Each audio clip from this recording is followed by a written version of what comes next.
انشاءاللہ 2 منٹ میں آج کا سبق شروع کرتے ہیں۔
السلام علیکم ورحمۃ اللہ وبرکاتہ۔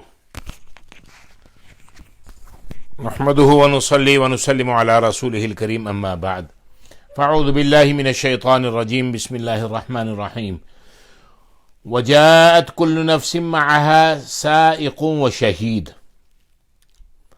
آیت نمبر 21 سورہ قاف اور 26واں سپارہ ہے۔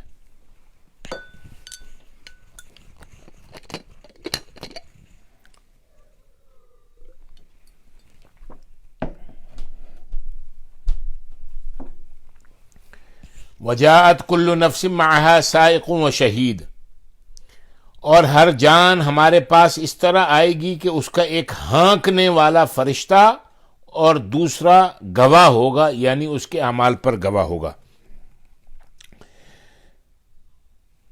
قیامت کے دن اللہ تبارک و تعالی کی بارگاہ میں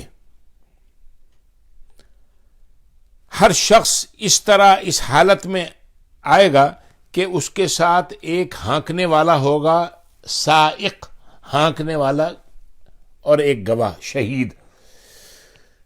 ہانکنے، آپ نے دیکھا ہوگا کہ جب جانور یعنی جنگل کی طرف چرانے کے لیے لے جائے جاتے ہیں، یا کھیتوں کی طرف کئی جانوروں کو لے کے جایا جاتا ہے، تو اس کے پیچھے ڈنڈا لے کے ایک آدمی ان کو ہنکالنے والا ہوتا ہے، ہانکنے والا ہوتا ہے، اس کو کہتے ہیں سائق۔ اور جدید عربی میں سائق ڈرائیور کو بھی کہتے ہیں، کیونکہ وہ گاڑی کو ہنکالتا ہوا لے جاتا ہے۔ تو اللہ تبارک و تعالیٰ فرماتے ہیں ہر شخص اللہ کی بارگاہ میں اس حالت میں حاضر ہوگا کہ اس کے ساتھ ایک ہانکنے والا ہوگا اور ایک گواہ ہوگا، یعنی ہانکنے والا ایک فرشتہ ان کو لے کے جائے گا اللہ تبارک و تعالیٰ کی عدالت کی طرف، اور دوسرا فرشتہ اس کا نامہ اعمال پیش کرے گا۔ جس طرح دنیا میں ایک سپاہی مجرم کو پکڑ کر عدالت میں پیش کرتا ہے اور پھر دوسرا شخص اس کے خلاف چالان پیش کرتا ہے، تو اللہ تبارک و تعالیٰ کے یہاں جو پیشی ہو رہی ہے اس پیشی کا یہاں پر احوال بتایا جا رہا ہے کہ اس انداز سے اللہ تبارک و تعالیٰ کے سامنے لوگوں کو پیش کیا جائے گا۔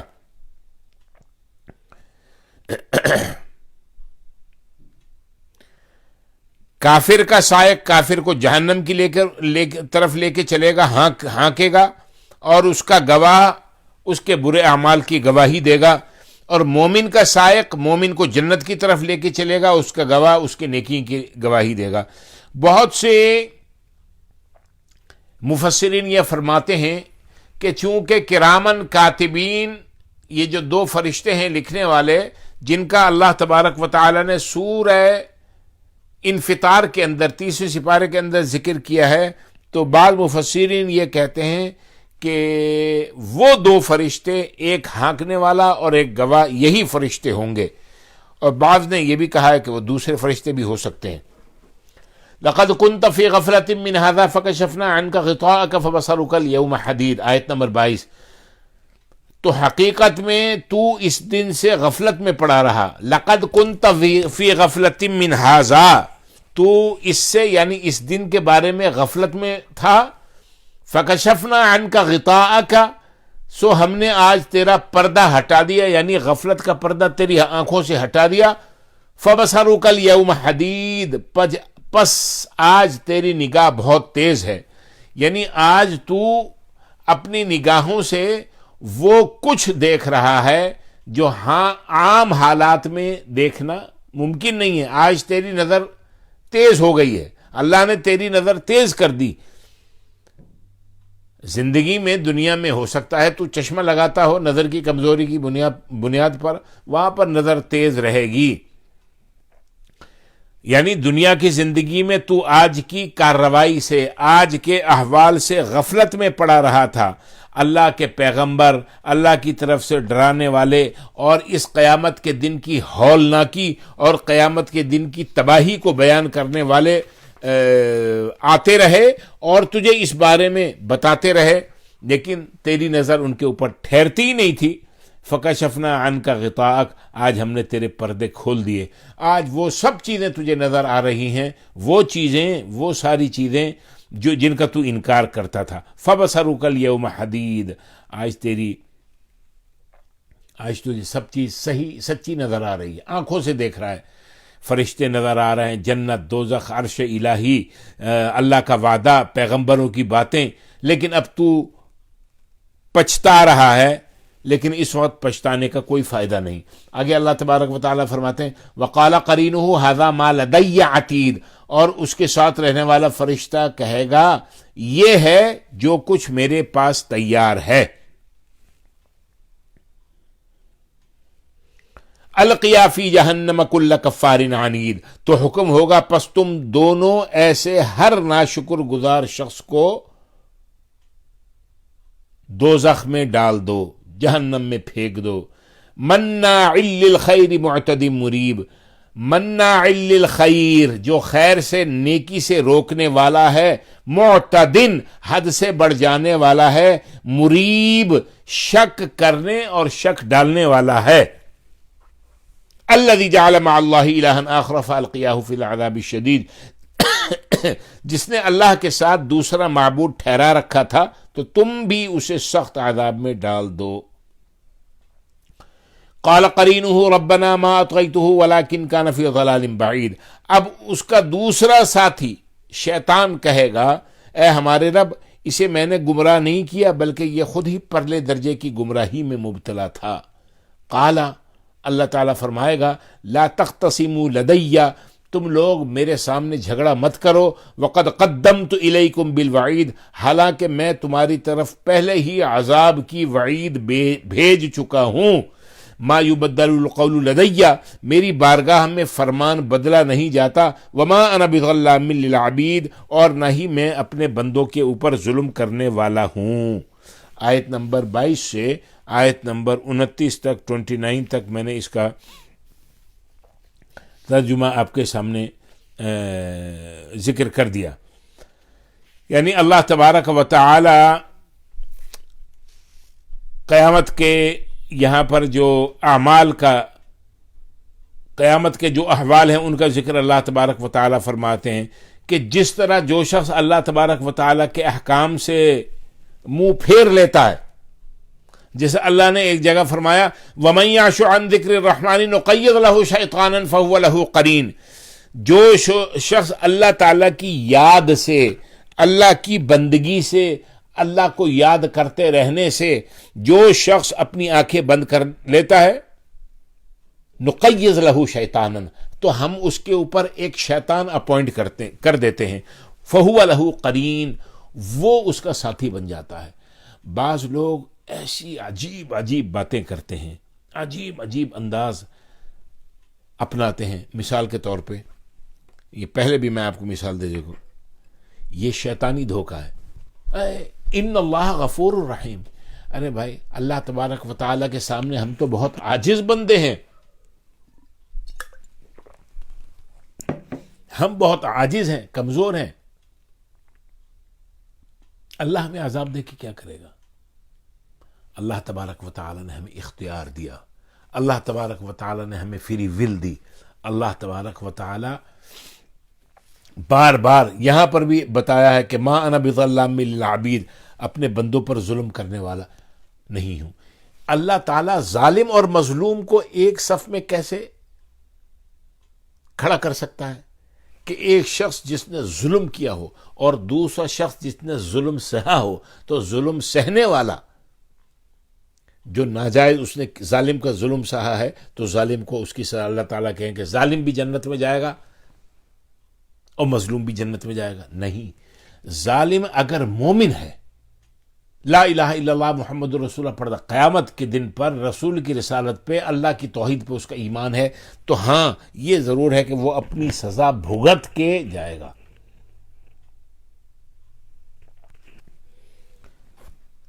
اللہ نے فرمایا نا القیا فی جہنم، جہنم میں ڈال دو.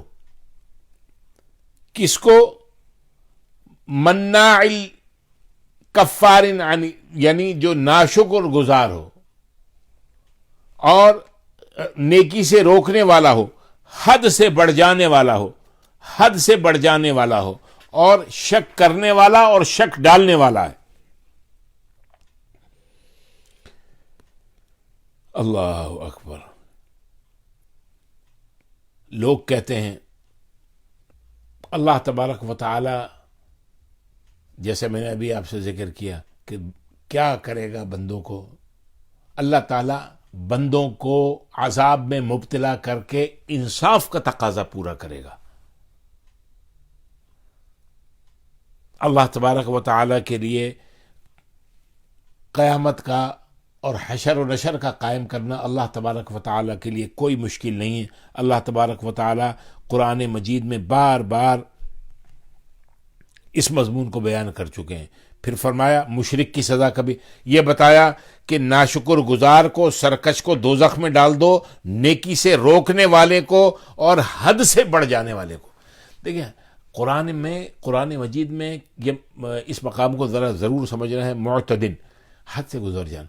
بعض اوقات قرآن مجید اس مضمون کو کئی جگہ بڑے اہم انداز میں بیان کرتا ہے، حد سے گزر جانا. اللہ تعالیٰ فرماتے ہیں تلک حدود اللہ، یہ اللہ کی باؤنڈریز ہے، ڈونٹ کراس دا ومن یتعد حدود اللہ. جس نے اللہ تعالیٰ کی حدود کو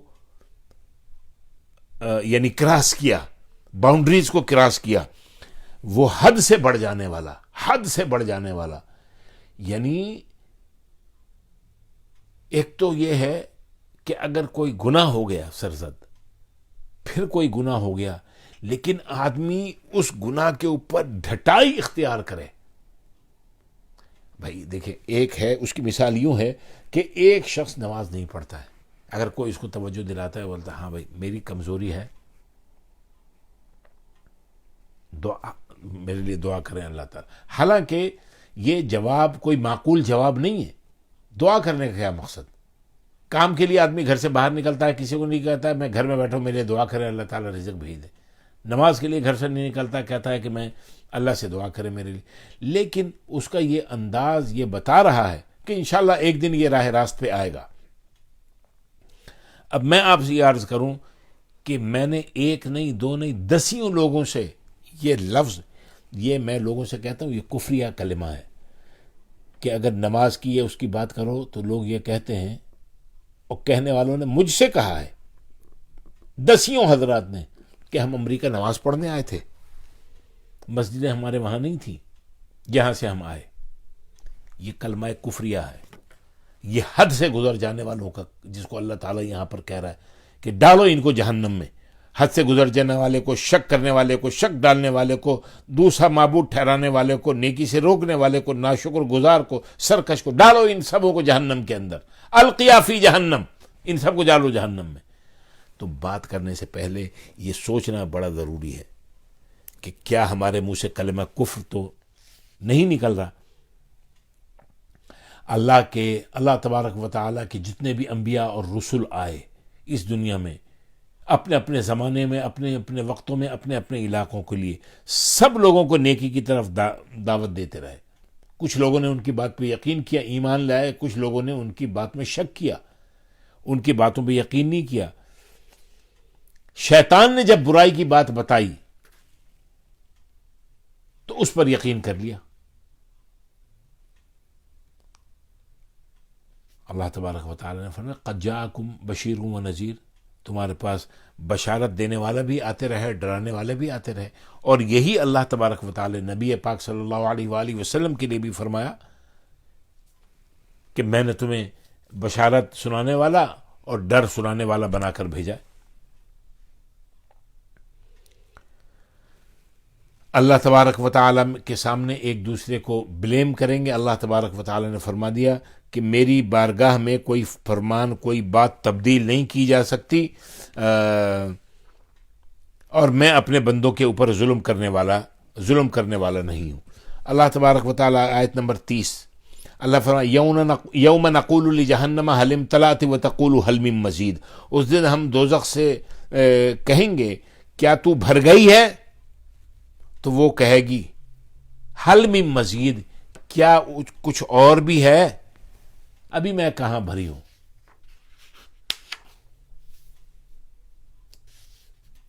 اللہ تعالیٰ عذاب جہنم سے ہم سب کو محفوظ فرمائے. وَأُزْلِفَتِ الْجَنَّةُ لِلْمُتَّقِينَ غَيْرَ بَعِيدٍ، اور جنت پرہیزگاروں کے لیے قریب کر دی جائے گی. غیر بعید، وہ دور نہیں ہوگی. یعنی جنتیوں کو جنت میں داخل ہونے سے پہلے جنت کے نظارے کرا دیے جائیں گے کہ بھائی ایک جو کارروائی ہے، جو اللہ تبارک و تعالیٰ کا نظام عدل ہے، اس نظام میں سے گزرتے ہوئے آپ جو ہے وہ جنت میں داخل ہو جائیں گے. لیکن اس جگہ کی کلفت اور تکلیف برداشت کرنے سے بہتر یہ ہے کہ جنت آپ کے قریب کر دی، آپ اپنا فائنل ابورڈ جو ہے وہ دیکھتے رہیں.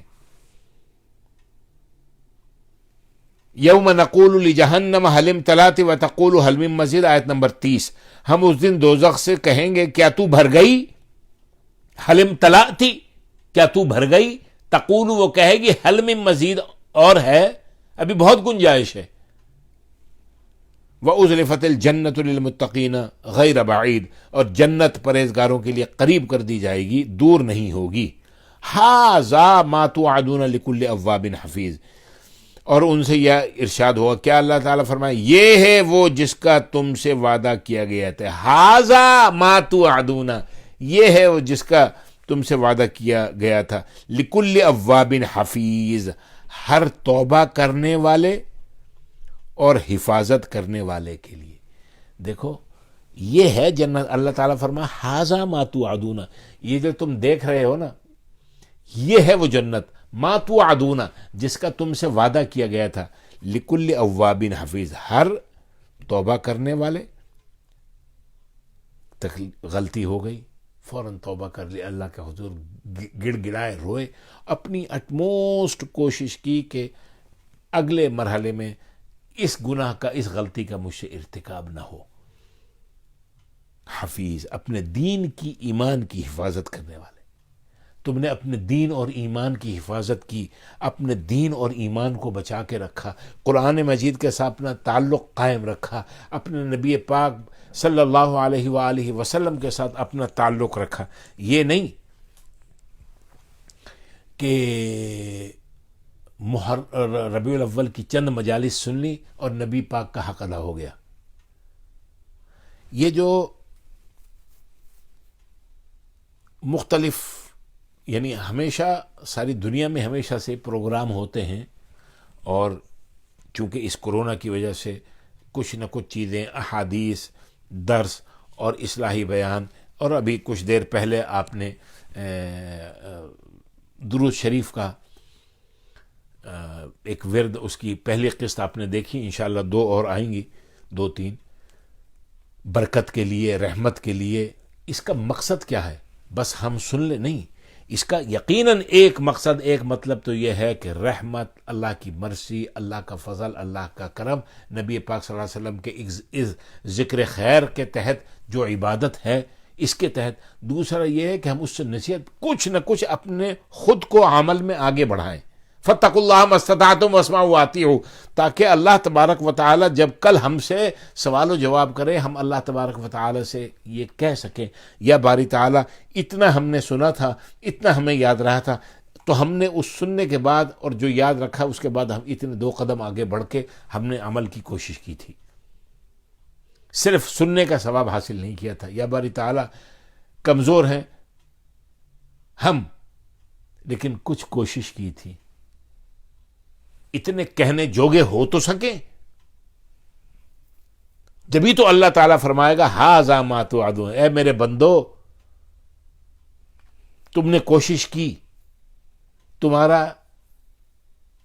تمہاری اس کوشش کا میں اکرام کرتا ہوں۔ ھذا ما توعدون لکل اواب، توبہ میں لگے رہے، سننے، دین کی بات سننے سنانے میں لگے رہے، اپنے دین و ایمان کی حفاظت کرنے کے اندر لگے رہے۔ ھذا ما توعدون، یہ ہے وہ جس کا تم سے وعدہ کیا گیا تھا۔ کون ہے وہ؟ من خشی الرحمن بالغیب، جو خدائے رحمان سے بن دے کے ڈرتا رہا، وجاء بقلب منیب، اور اللہ کی بارگاہ میں رجوع والا، اللہ کی طرف لوٹنے والا دل، رجوع کرنے والا، اللہ تعالیٰ کی طرف رجوع کرنے والا دل لے کر حاضر ہو گیا۔ قبر، حشر، نشر دیکھ کے تو سبھی کہیں گے آمنا برب العالمین، اے اللہ ہمیں دوبارہ بھی بھیج دے۔ نہیں، من خشی الرحمن بالغیب، اللہ تبارک و تعالیٰ فرما رہے ہیں من خشی الرحمن بالغیب، جو اللہ تبارک و تعالیٰ سے بغیر دیکھے ڈر گیا، کتاب الہی کو پڑھا۔ اللہ کو ہم نے دیکھا نہیں، اللہ تبارک و تعالیٰ تو دل میں تو آتا ہے، سمجھ میں نہیں آتا، ہم جان گئے ہم تیری شان یہی ہے او اللہ کہ ہم نے قرآن کے ورقوں میں تجھے دیکھا، ہم نے نبی پاک صلی اللہ علیہ وسلم کے فرمان میں تجھ کو دیکھا، ہم نے اللہ والوں کی باتوں میں تجھ کو دیکھا، یا باری تعالی ہم نے قرآن مجید سننے سنانے میں تجھ کو دیکھا، یا باری تعالی ہم اسی وقت تیرے اوپر ایمان لے آئے تھے، لا الہ الا اللہ محمد الرسول اللہ، یؤمنون بالغیب، من خشی الرحمن بالغیب۔ قرآن کی ابتدا میں الذین یؤمنون بالغیب، بغیر دیکھے ایمان لے آئے، ایمان لاتے ہیں، دیکھ کے ایمان لائے تو کیا لائے، وہ تو ایمان نہیں ہوتا۔ نہ ہم نے جنت دیکھی، نہ خدا کو دیکھا، نہ نزول وحی کو دیکھا، نہ دوزخ کو دیکھا، نہ فرشتوں کو دیکھا، نہ اللہ کی کتاب کو نازل ہوتے ہوئے دیکھا، لیکن اللہ تبارک و تعالی کے نبی صلی اللہ علیہ وآلہ وسلم سے یہ دین وسیلہ در وسیلہ ہو کے ہم تک پہنچتا۔ ہم نے کہا یا باری تعالی ہم تجھ پہ ایمان لاتے تھے، نبی برحق کے اوپر بھی ایمان لاتے ہیں، تیرے پچھلے جتنے پیغمبر گزرے ان سب کو وہ ایمان لے کے آتے ہیں، فرشتے ہمیں نظر نہیں آتے، ہم ان پہ بھی تو نے کہا ایمان لاتے ہیں۔ یا باری تعالی ابو بکر صدیق رضی اللہ تعالی عنہ نے کیا کہا تھا؟ کافروں نے نبی پاک صلی اللہ علیہ وسلم کے معراج کو جھٹلایا، ارے اتنے وقت میں یہ گئے آ گئے، یہ کیا؟ ابو بکر صدیق رضی اللہ تعالی عنہ نے کہا، جب کہا کہ آج تمہیں ایک ایسی بات بتاتا ہوں تمہارے پیغمبر کی کہ نعوذ باللہ تم یہ سنو گے تم بھی ان کو جھوٹا کہو، وہ یہ کہتے ہیں کہ میں راتوں اللہ سے مل کے آیا، ساتوں آسمان ابو دا آسمان گیا اور واپس آیا۔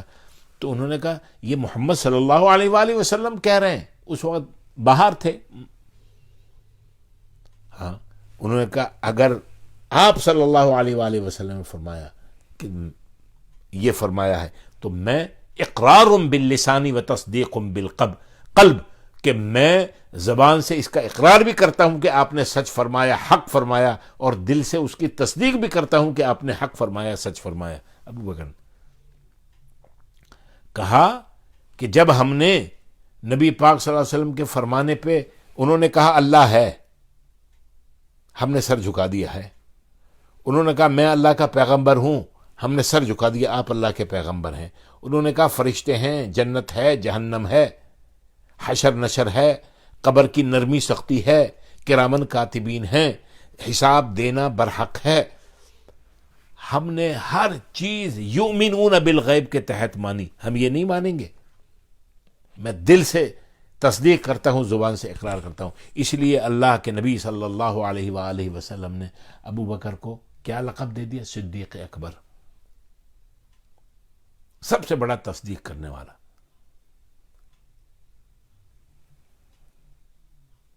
اللہ اکبر. اللہ تعالی ہمیں دین کی یہی حقیقت، یہی ریالٹی اللہ تبارک و تعالی عطا فرما دے.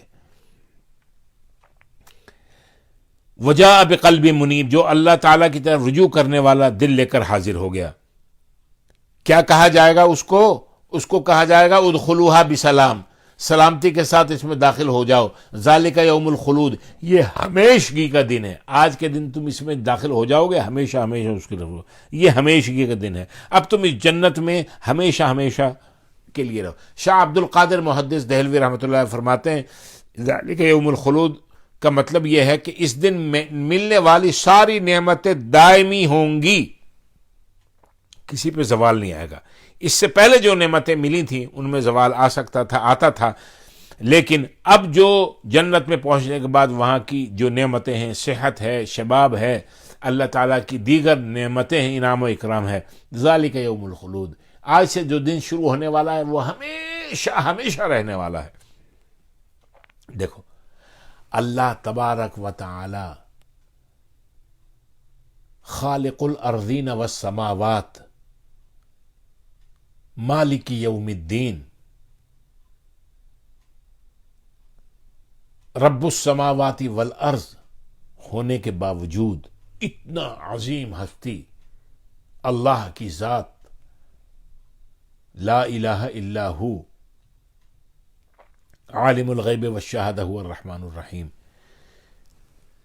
جو بندے اس کے اور اس کے رسول کی مان کے چلے، اللہ تعالیٰ ان سے خود فرمائے گا، کیا فرمائے گا؟ ادخلوها بسلام. آیت نمبر 34 ہے. اس میں سلامتی کے ساتھ داخل ہو جاؤ. اللہ، ذالک یوم الخلود، یہ ہمیشہ ہمیشہ رہنے والا دن ہے. لہم ما یشاؤون فیہا ولدینا مزید، اور اس جنت میں وہ جو چاہیں گے انہیں حاصل ہوگا، ولدینا مزید، اور ہمارے پاس ان کے لیے اور بھی مزید کچھ، اور بھی بہت کچھ ہے.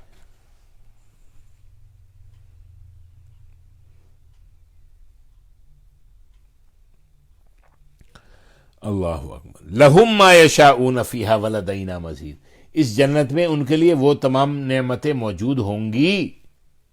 سمجھے؟ جو وہ چاہیں گے، ہر من کی مراد پوری ہوگی. صرف یہ نہیں کہ من کی مراد پوری ہو جائے گی کہ جو مانگا وہ مل گیا.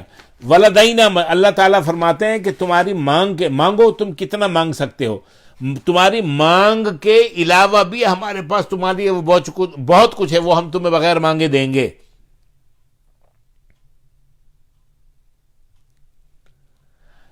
کیسے کیسے خوبصورت طریقے سے اللہ تبارک و تعالی ہمارے لیے مضمون کو بیان کرتے ہیں تاکہ ہمارے ذہن اور دل و دماغ میں بات اتر جائے. اللہ تعالیٰ نے فرمایا دوسری جگہ قرآن مجید میں، للذین احسنوا الحسنى وزیادہ، للذین احسنوا الحسنى وزیادہ، جن لوگوں نے دنیا میں رہ کر نیکی کے کام سر انجام دیے ہیں ان کو ان کی نیکی کا پورا پورا بدلہ ملے گا، وزیادہ، اور زیادہ بھی ملے گا. جو ہم روزمرہ کی گفتگو میں کہتے ہیں نا، زیادہ بھی ملے گا. للذین احسنوا الحسنى وزیادہ، زیادہ بھی ملے گا. سبحان اللہ، بہت زیادہ بھی ملے گا.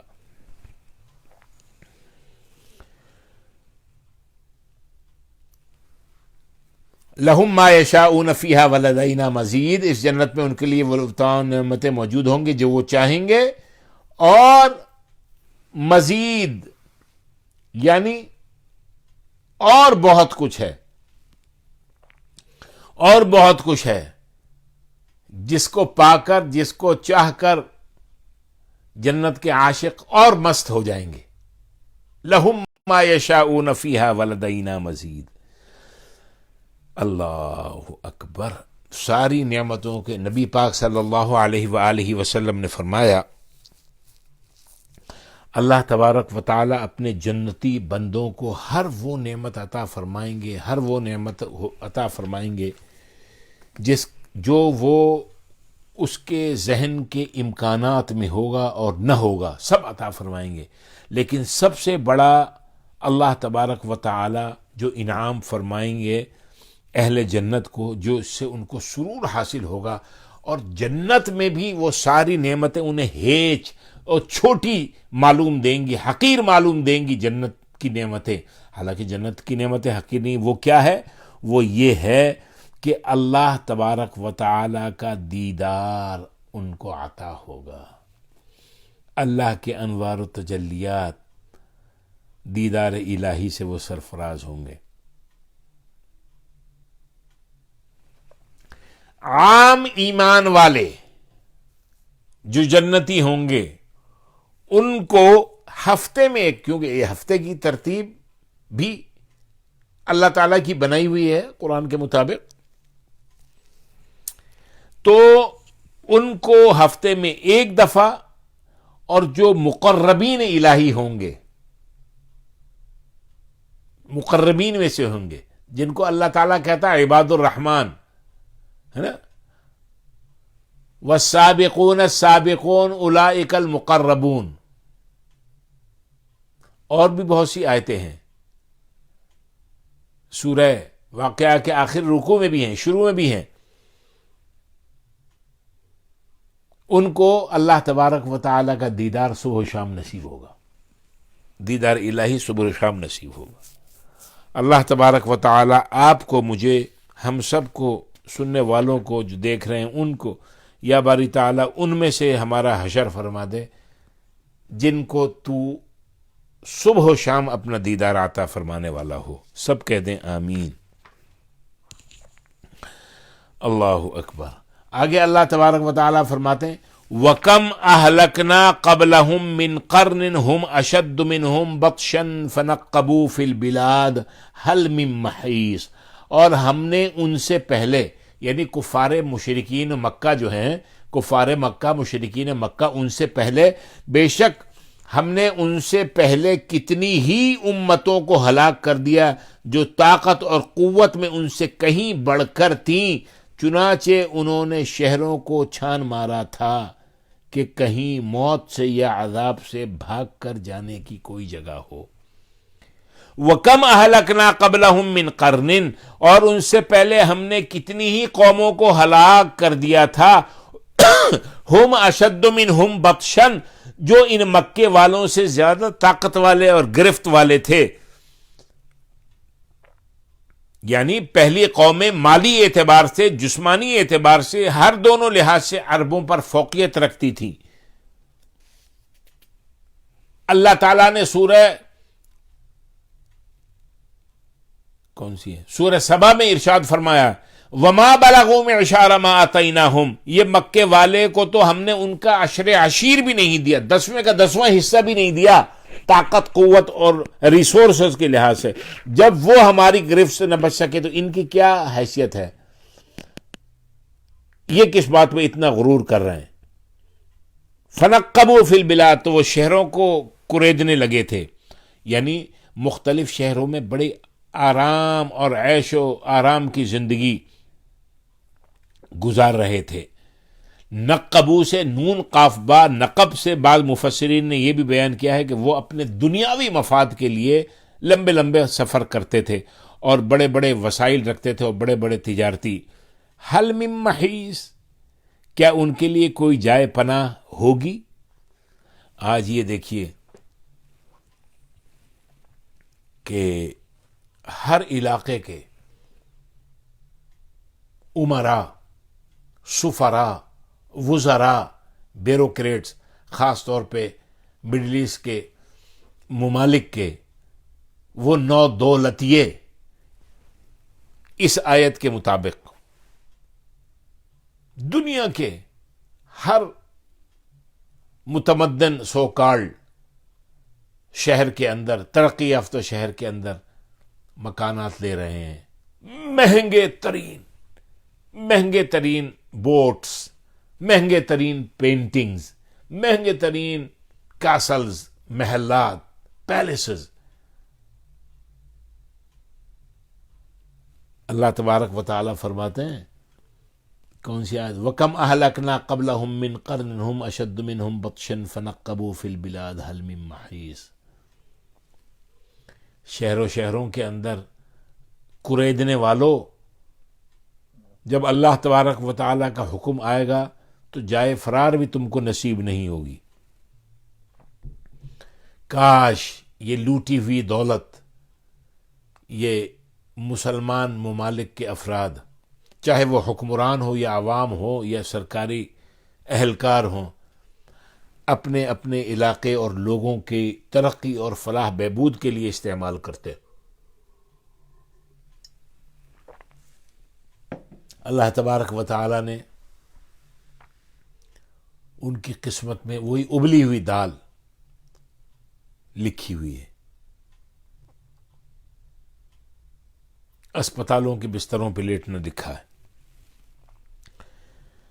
اللہ اکبر۔ اللہ تعالیٰ فرماتے ہیں ان فی ذالک لذکریٰ لمن کان لہ قلب او القی السمع وہو شہید۔ سبحان اللہ، سبحان اللہ۔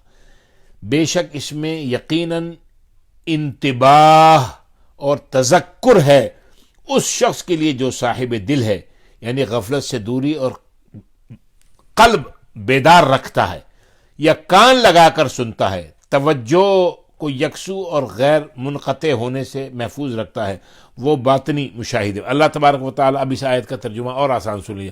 اللہ فرماتے ہیں، آیت نمبر کون سی ہے؟ آیت نمبر ہے 37۔ ان فی ذالک لذکریٰ لمن کان لہ قلب، بے شک اس میں یاد دہانی ہے، یعنی اللہ تعالیٰ یہ جو باتیں بیان فرما رہے ہیں اس سے پہلے آیت نمبر 37 سے پہلے اللہ تبارک و تعالیٰ فرماتے ہیں ہم نے ان کو ہلاک کیا۔ اللہ فرماتے ہیں جنت ایسی ہے، اللہ فرماتے ہیں جو جہنم میں داخل ہونے والے ہیں وہ ایسے ایسے حرام خور بدماش ہیں، ان سب کا ذکر اللہ تعالیٰ فرماتے ہیں ان فی ذالک لذکریٰ، یہ جو ہم نے باتیں بیان کی ہیں اس میں ذکرہ ہے، یاد دہانی ہے، ریمائنڈر ہے، جس کو کہتے ہیں تذکر ہے، فکر و غور کا مقام ہے۔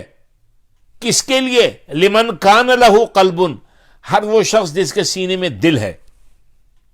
دل تو ہر ایک کے سینے میں ہوتا ہے، لیکن یہاں دل کا اطلاق عقل پر بھی ہوتا ہے۔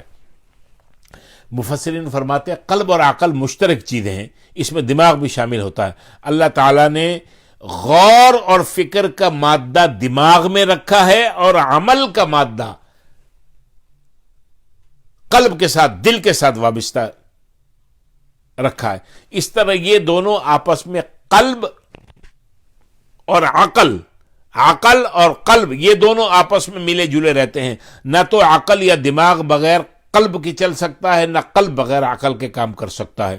تمام جذبات محبت و نفرت، عقیدہ و عزم، تعمیر و تخریب، سب کا تعلق قلب کے ساتھ ہوتا ہے، کیونکہ یہ مرکز اخلاق ہے قلب۔ جب قلب بگڑتا ہے تو سارا جسم بگڑتا ہے۔ اس لیے نبی پاک صلی اللہ علیہ وسلم نے ایک حدیث میں فرمایا تھا نا کہ الا ان فی الجسد مضغہ، یاد رکھو، کیا یاد رکھو؟ انسان کے جسم میں ایک گوشت کا لوتھڑا ہے، ٹکڑا ہے۔ فَإِذَا صَلُحَتْ صَلَحَ الْجَسَدُ كُلُّهُ وَإِذَا فَسَدَتْ فَسَدَ الْجَسَدُ كُلُّهُ أَلَا وَهِيَ الْقَلْبُ۔ جب یہ صحیح رہتا ہے سارا جسم صحیح رہتا ہے، جب یہ کرپٹ ہوتا ہے، خراب ہوتا ہے، تو سارا جسم خراب ہوتا ہے۔ الا وہی القلب، یاد رکھو وہ گوشت کا لوتھڑا، گوشت کا ٹکڑا کیا ہے؟ وہ ہے قلب۔ ان فی ذالک لذکریٰ لمن کان لہ قلب، بے شک ان باتوں میں غور و فکر کا مقام ہے اس شخص کے لیے جس کے سینے میں دل ہے۔ او القی السمع، اور وہ جو کان لگا کر دل کو حاضر کر کے بات سنتا ہے.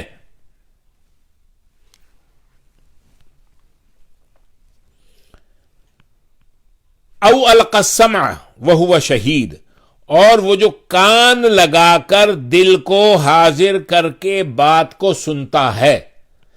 او القى السمع وهو شہید، جو کان لگا کر دل کو حاضر کر کے بات سنتا ہے. یہ میں نے 3 دفعہ جان بوجھ کے اس کا ترجمہ کیا ہے، ابھی بتاتا ہوں کیوں کیا ہے. بات کو سمجھنے کے 2 طریقے ہیں. ایک، یا تو انسان دوسری کی بات کو غور سے توجہ کے ساتھ سنے، یا پھر عقل کو بروئے کار لا کر بات کو سمجھنے کی کوشش کرے. جب بات اچھی طرح ذہن نشین ہو جائے تو پھر اس کے مطابق عمل کرنے کی کوشش کرے. جو شخص نہ تو دل و جان سے بات پر غور و فکر کرتا ہے اور نہ کسی بات کو کان لگا کر سنتا ہے، اس کے لیے وبال جان کے سوا کچھ نہیں ہے.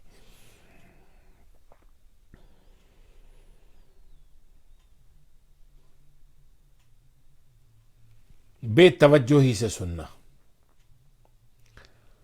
آپ اور قرآن مجید میں دوسری کا اللہ تعالیٰ فرماتے ہیں کہ جو بات اچھی طرح غور سے سنتے ہیں پھر وہی فالو کرتے ہیں، ان کو ہی پھر اس پر عمل کی توفیق ہوتی ہے، وہی لوگ ہدایت یافتہ ہیں، وہی صاحب عقل ہیں. یستمعون القول فیتبعون احسنہ اولئک الذین ہداہم اللہ واولئک هم اولو الالباب. اب جمعے کے دن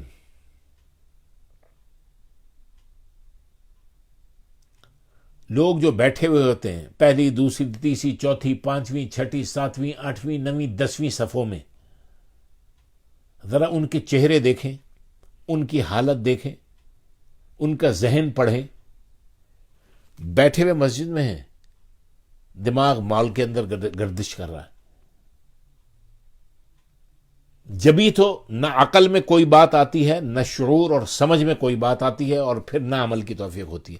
ذرا سا کوئی شخص ڈور کو یا ونڈو کو ایسے ٹھک کرے، ساری گردنیں اس کی طرف مڑ جائیں گی. مووی دیکھیں گے بڑی توجہ کے ساتھ، ایک آیت چھوٹی یاد نہیں ہوگی. لوگوں کو 60 سال نہیں، 60 سال تو زیادہ ہو گئے، 40 سال پرانی فلموں کے ڈائلاگ مختلف یاد ہیں.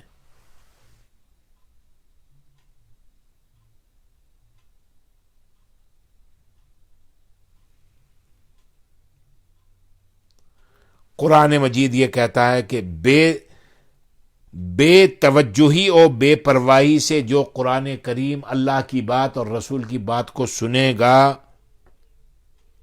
اس کو قرآن کی، اللہ کی، رسول کی نصیحت سے کوئی فائدہ نہیں ہوگا.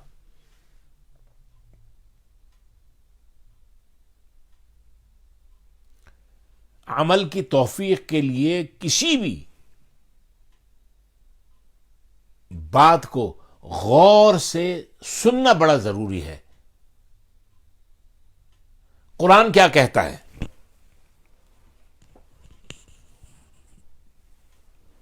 وَإِذَا قُرِئَ الْقُرْآنُ، جب قرآن پڑھا جائے، قرآن کی بات کی جائے، کیا کرو؟ فَاسْتَمِعُوا لَهُ. اللہ نے یہ نہیں کہا اس کو سنو، اللہ نے فرمایا اس کو غور اور توجہ سے سنو. فَاسْمَعُوا لَهُ نہیں کہا، فَاسْتَمِعُوا لَهُ کہا، اس کو توجہ اور غور سے سنو. اور وَأَنصِتُوا، اور چپ رہو، منہ بند رکھو. لَعَلَّكُمْ تُرْحَمُونَ، تاکہ تمہارے اوپر رحم کیا جائے.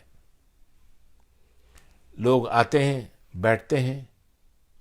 اب تو خیر یہ کرونا ہے، جمعے کے علاوہ ڈسٹینس سے اگر بیٹھیں تب بھی بیان ہو رہا ہے، گفتگو میں لگے ہوئے، دعا ہو رہی ہے. من درچ خیال ہے مو فلک درچ خیال. میں کس خیال میں ہوں، میرا آسمان کس خیال میں ہے۔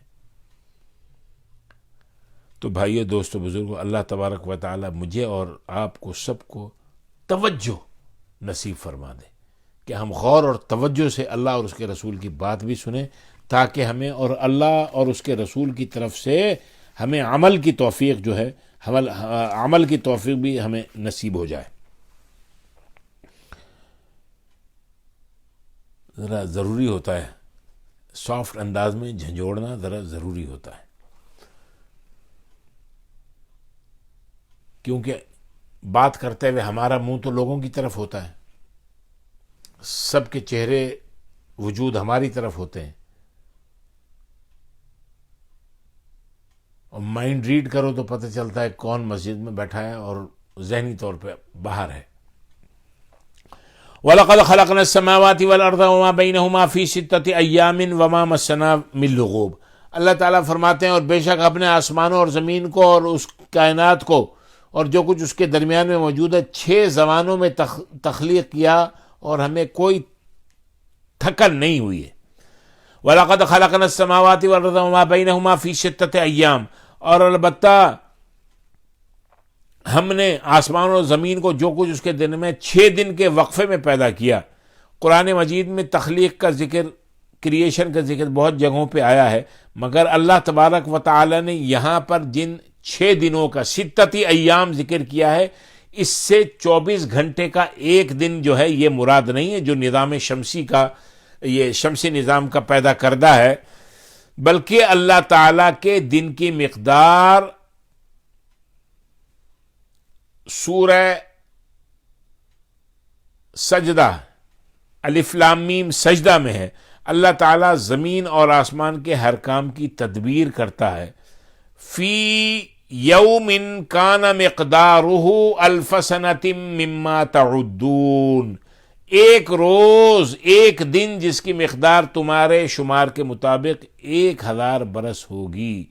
اسی طرح سورہ معارج میں اللہ نے فرمایا فی یوم کان مقدارہ 50 الف سنہ، ایک دن جس کی مقدار 50,000 سال کے برابر ہے۔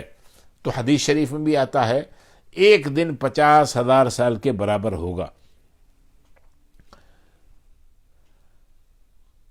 اللہ تبارک و تعالی اس کائنات کو آنن فانن پیدا کرنے پر بھی قادر تھا، لیکن اللہ تبارک و تعالی نے مصلحت کی خاطر 6 دن کے وقفے میں کائنات کو پیدا کیا، اور پھر فرمایا وما مسنا باللغوب، ہمیں ایسا کرنے کی وجہ سے کوئی تھکاوٹ بھی محسوس نہیں ہوئی۔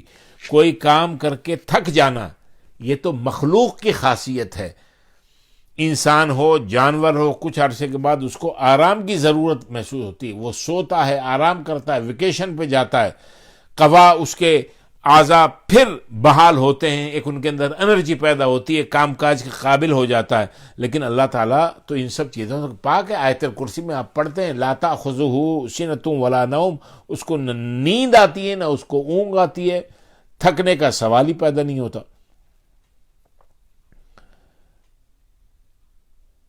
اللہ اکبر۔ فاصبر على ما يقولون وسبح بحمد ربك قبل طلوع الشمس وقبل الغروب، آیت نمبر 39۔ سو آپ ان باتوں پر وہ جو کہتے ہیں صبر کیجئے، اور اپنے رب کی حمد کے ساتھ تسبیح کیجئے طلوع آفتاب سے پہلے اور غروب آفتاب سے پہلے۔ اللہ اکبر۔ یہ جو فرمایا ہے اللہ تبارک و تعالیٰ فرما رہے ہیں کہ اپنے رب کی حمد کے ساتھ تسبیح کیجئے طلوع آفتاب اور غروب آفتاب سے پہلے، تو اس سے مراد فجر اور عصر کی نمازیں ہیں۔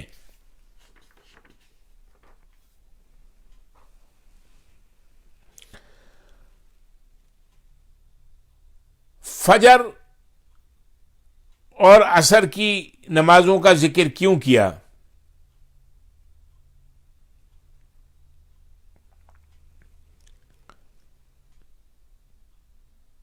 اللہ اکبر کبیرہ۔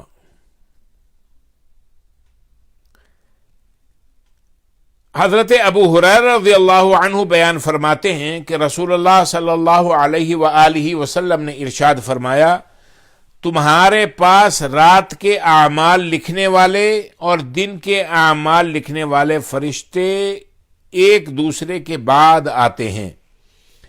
یہ فرشتے فجر اور عصر کی نمازوں میں جمع ہوتے ہیں، پھر جن فرشتوں نے تمہارے پاس رات گزاری تھی وہ اوپر چڑھتے ہیں، پھر ان کا رب جو کہ ان سے زیادہ جاننے والا ہے ان سے سوال کرتا ہے، تم نے میرے بندوں کو کس حال میں چھوڑا؟ وہ کہتے ہیں ہم نے ان کو چھوڑا تو وہ نماز پڑھ رہے تھے، اور ہم ان کے پاس آئے تو وہ نماز پڑھ رہے تھے۔ ڈیوٹی جو اللہ تبارک و تعالی نے فرشتوں کی بنائی ہے۔ اچھا، یہ تو دو نمازیں ہوئی۔ بعض مفسرین نے یہ بھی کہا ہے کہ قبل طلوع الشمس، یہ آیت نمبر 39 ہے، قبل طلوع الشمس، طلوع آفتاب سے پہلے، اس سے مراد نماز فجر سے پہلے کی دو سنتیں ہیں، وقبل الغروب، اور غروب آفتاب سے پہلے، سورج کے غروب ہونے سے پہلے،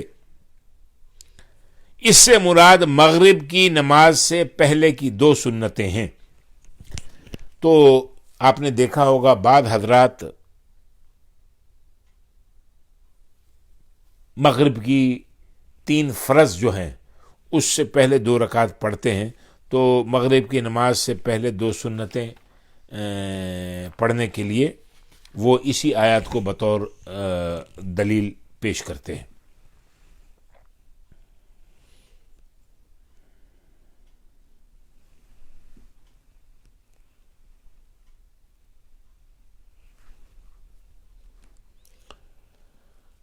اللہ اکبر کبیرہ۔ حضرت انس رضی اللہ تعالی عنہ بیان فرماتے ہیں کہ ہم نبی پاک صلی اللہ علیہ وآلہ وسلم کے عہد میں سورج کے غروب ہونے کے بعد نماز مغرب سے پہلے 2 رکعت پڑھا کرتے تھے۔ تو راوی نے، روایت کرنے والے نے حضرت انس سے پوچھا، کیا رسول اللہ صلی اللہ علیہ وسلم بھی یہ 2 رکعت نماز پڑھتے تھے؟ حضرت انس نے کہا، آپ ہمیں یہ نماز پڑھتے ہوئے دیکھتے تھے، پس آپ ہمیں اس نماز کا حکم دیتے تھے اور نہ اس نماز سے منع کرتے تھے۔ نہ آپ نے حکم دیا نہ منع کیا، یعنی جو چاہے کر لے، جو چاہے نہ کرے۔ یعنی بعض جگہ پہ، بعض مقامات پہ، حرم شریف وغیرہ میں، مسجد نبوی میں، اور یہاں پر بھی بعض مقامات پر اگر آپ نے یہ دیکھا ہے کہ اذان کے بعد، مغرب کی اذان کے بعد بعض حضرات 2 رکعت پڑھتے ہیں، تو اگر پڑھ لی اس میں بھی کوئی حرج نہیں ہے۔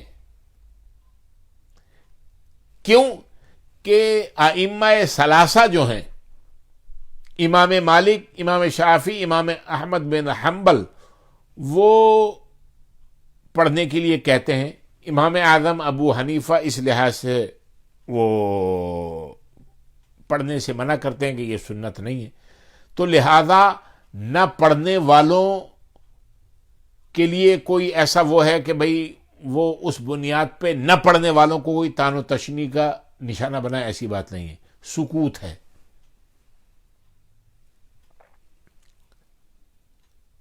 سمجھ گئے؟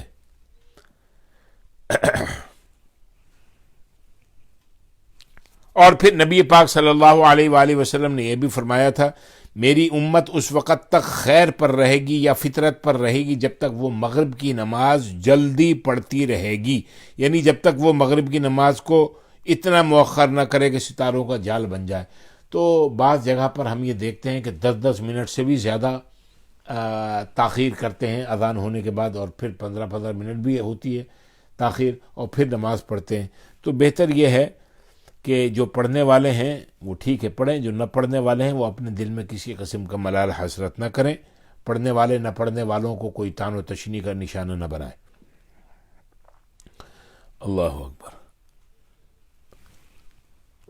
وَمِنَ اللَّيْلِ فَسَبِّحُوا وَأَدْبَارَ السُّجُودِ، اور رات کے بعض اوقات میں بھی اس کی تسبیح کیجئے، اور رات کے بعض اوقات میں بھی اس کی تسبیح کیجئے۔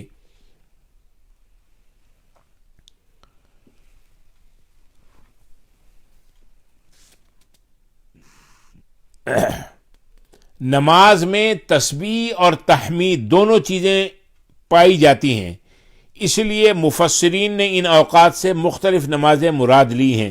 تسبیح سے متعلق مفسرین کے دو قول ہیں، یا تو اس سے نماز کے بعد والی تسبیحات مراد ہیں، جیسے حضور صلی اللہ علیہ وسلم کا فرمان ہے کہ ہر فرض نماز کے بعد سبحان اللہ، الحمدللہ، اللہ اکبر یا لا الہ الا اللہ اور بعض دیگر ورد کیا کرو، یا پھر اس سے مراد نوافل ہو سکتے ہیں جو فرائض کے بعد عام طور پہ ادا کیے جاتے ہیں۔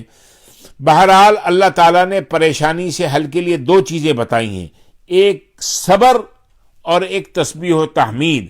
اسی لیے نبی پاک صلی اللہ علیہ وآلہ وسلم کی بھی ایک دعا ہے، اللہم انی اسألک من الیقین ما تہون بہ علینا مصائب الدنیا، اے اللہ میں یقین میں سے اتنا حصہ مانگتا ہوں جس کی وجہ سے تو دنیا کی مصیبتوں کو کم کر دے۔ پھر آگے اللہ تبارک و تعالی ارشاد فرماتے ہیں،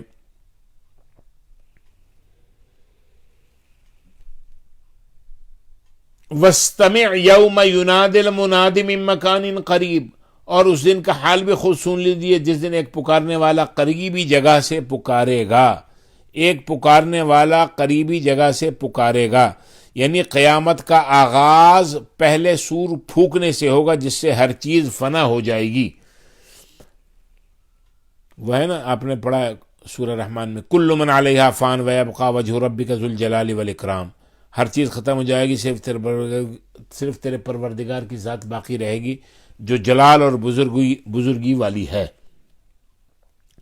یوم یسمعون الصیحۃ بالحق ذلک یوم الخروج، جس دن لوگ سخت چنگاڑ کی آواز کو یقین کے ساتھ سنیں گے، یہی قبروں سے نکلنے کا دن ہوگا۔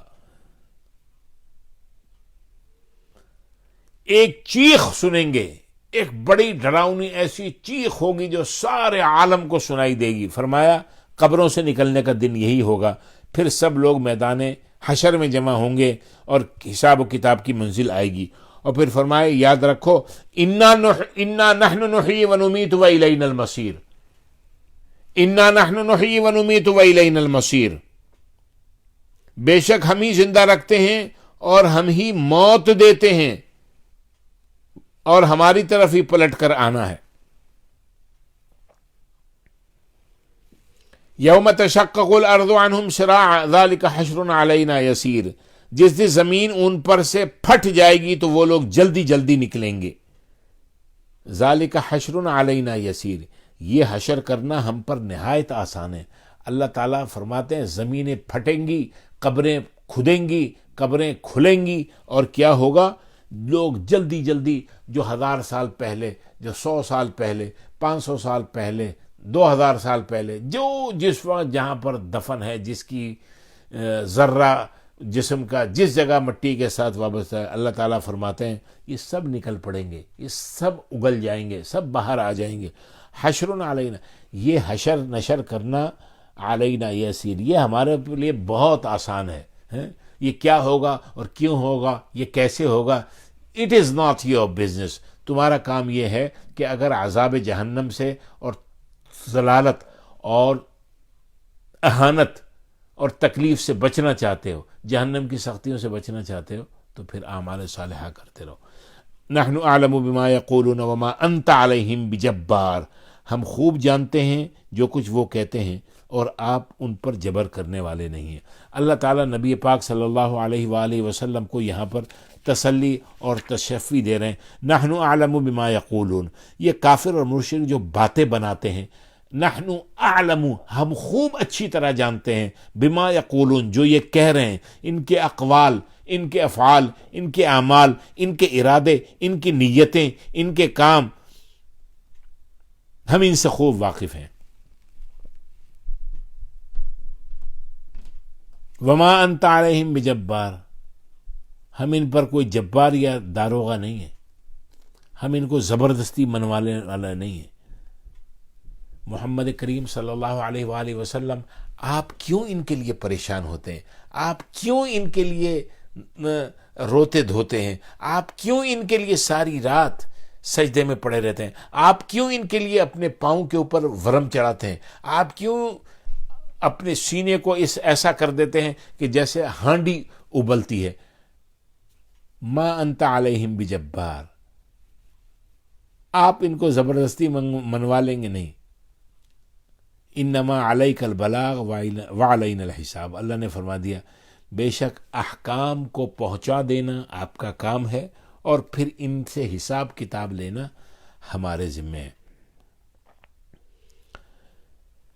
زبردستی ہم کسی کو اللہ چاہتے سب کو لا الہ الا اللہ محمد رسول اللہ فرماتے پڑھا دیتے. اللہ نے کہا نہیں، اپنی ول اور وش کے ساتھ ہم نے تمہیں پورا اختیار دیا ہے، پورا اختیار دیا. رحمان کے بندے بننا ہے یا شیطان کے غلام بننا ہے، جو مرضی. لا اکراہ فی الدین، زبردستی کسی کو دین میں داخل کر لیا جائے ایسا نہیں ہوگا. لا اکراہ فی الدین، دین میں کوئی جبر نہیں. اللہ فرمایا سورہ یونس میں افانت تکرہ الناس حتی یکونوا مومنین، کیا آپ لوگوں کو ایمان لانے پر مجبور کر دیں گے؟ نہیں، یہ آپ کا کام نہیں ہے. آپ نصیحت کر دیں، آپ پریشان نہ ہو. فذکر بالقرآن، قرآن کے ذریعے نصیحت پہنچا دیں. قرآن کے ذریعے فذکر بالقرآن، قرآن کے ذریعے آپ ان کو یاد دہانی ریمائنڈر کرواتے رہے، نصیحت کرواتے رہے. قرآن مجید کا ترجمہ اور تشریح اور تفسیر، آج مومنین کا حال یہ ہے. میں ان کا حال بتاتا ہوں جو پابندی صلاۃ رکھتے ہیں، نماز کی پابندی کرتے ہیں. ان کی 40 50 60 70 سال عمریں ہو گئے. اللہ تعالیٰ سب کی نماز اور عبادات اور پنجگانہ کو اللہ تعالیٰ قبول فرمائے. سورہ فاتحہ کا ترجمہ نہیں آتا. ساری عمر 4 قل 4 صورتوں میں پڑھتے پڑھتے ہو گئی، چاروں قل کا ترجمہ نہیں آتا. قرآن سے تعلق ہے نہیں.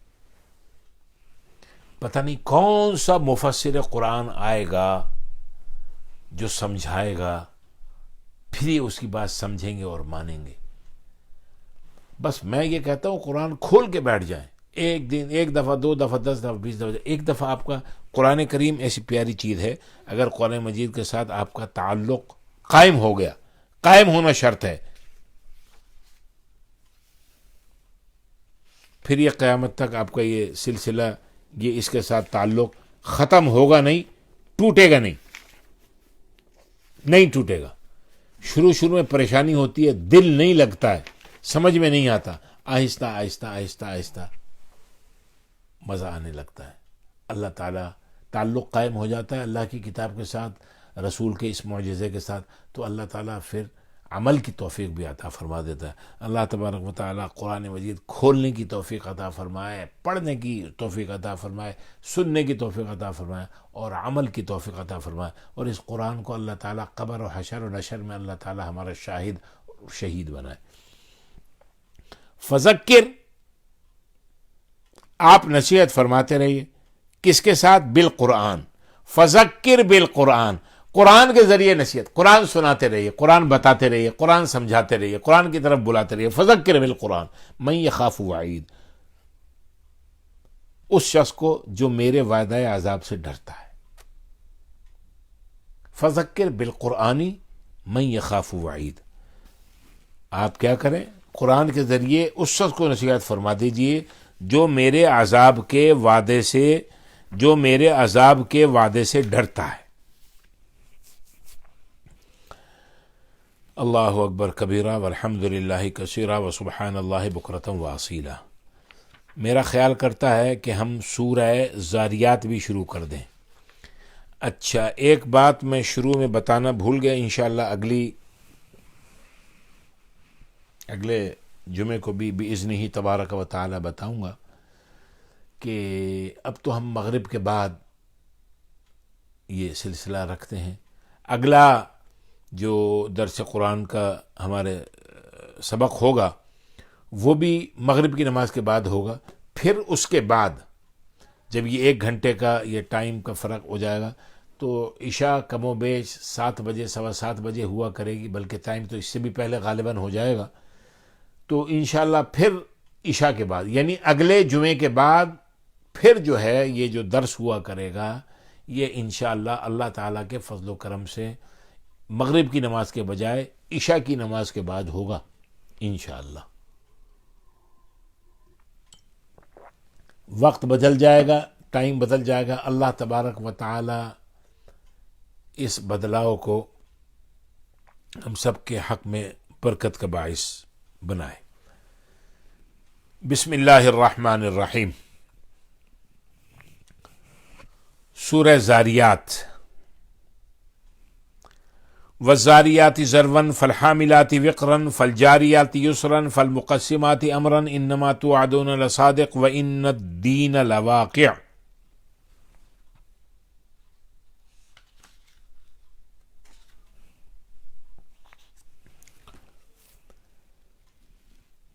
اللہ اکبر. سورہ زاریات مکی سورت ہے اور والزاریات ذروا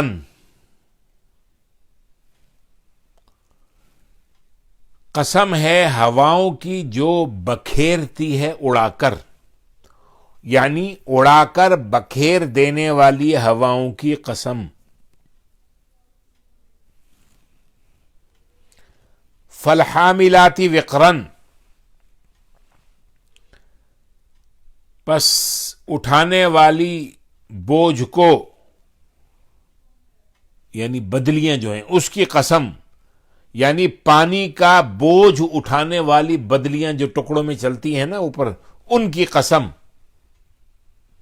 فالجاریات یسرا نرمی سے چلنے والی کشتیوں کی قسم. خرامہ خرامہ سمندر کے اندر چلنے والی کشتیوں کی قسم. فالمقسمات امرا تقسیم کرنے والوں کی قسم، یعنی کام تقسیم کرنے والے فرشتوں کی قسم.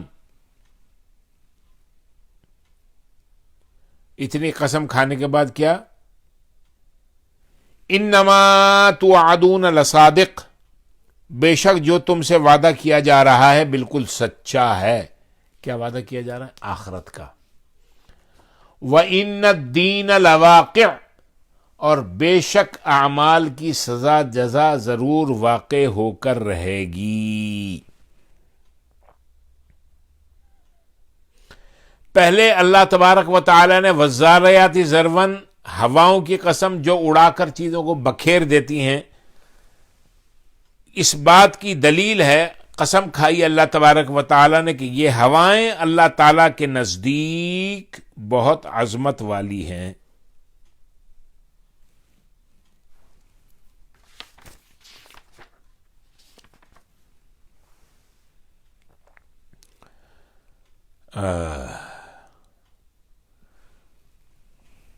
والزاریات ذروا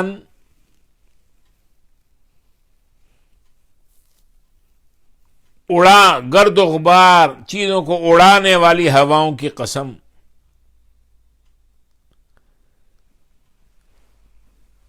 سورہ قاف کا اختتام، پچھلی سورت کا اختتام حشر و نشر کی آیت پر ہوا تھا. اس سورت کی ابتدا اللہ تبارک و تعالی ہواؤں اور بادلوں کے ذکر سے کر رہے ہیں. اس میں حشر و نشر پر دلیل ہے کہ جس طرح ہوائیں سمندر کے قطرات کو اٹھاتی ہیں اور پھر بارش کے ذریعے اس پانی کو دوبارہ زمین پر پہنچا دیتی ہیں، اسی طرح انسان مر کر خاک اور مٹی ہو جائے گا اور اس کے ذرات زمین میں بکھر جائیں گے.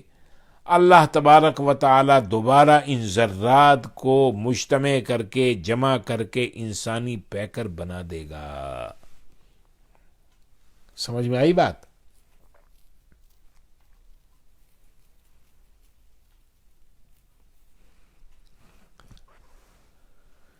اللہ اکبر.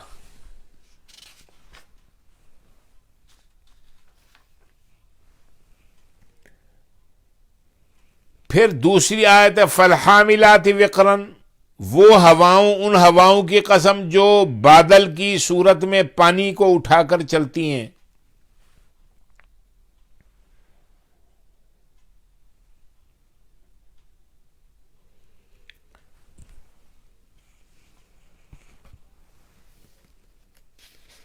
یعنی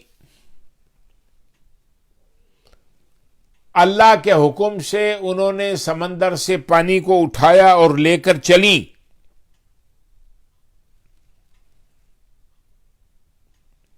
یعنی بادل وہ جو پانی لے کے چلتے ہیں اور پھر اللہ کے حکم سے جہاں اللہ تبارک و تعالیٰ کا حکم ہوتا ہے وہاں برساتے ہیں.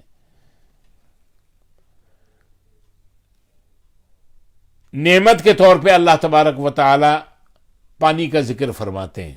میں نے پچھلی دفعہ پچھلے درس میں تفصیل کے ساتھ پانی کی ناقدری کرنے والوں کا احوال آپ کے سامنے بیان کیا تھا. پھر فرمایا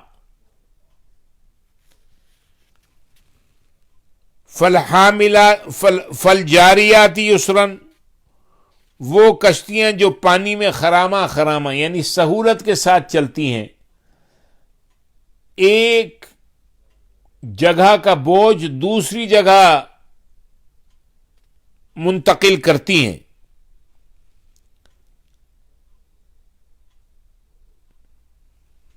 یعنی کشتیاں، اس سے مراد کشتیاں ہیں، اس سے مراد پانی کے جہاز ہیں.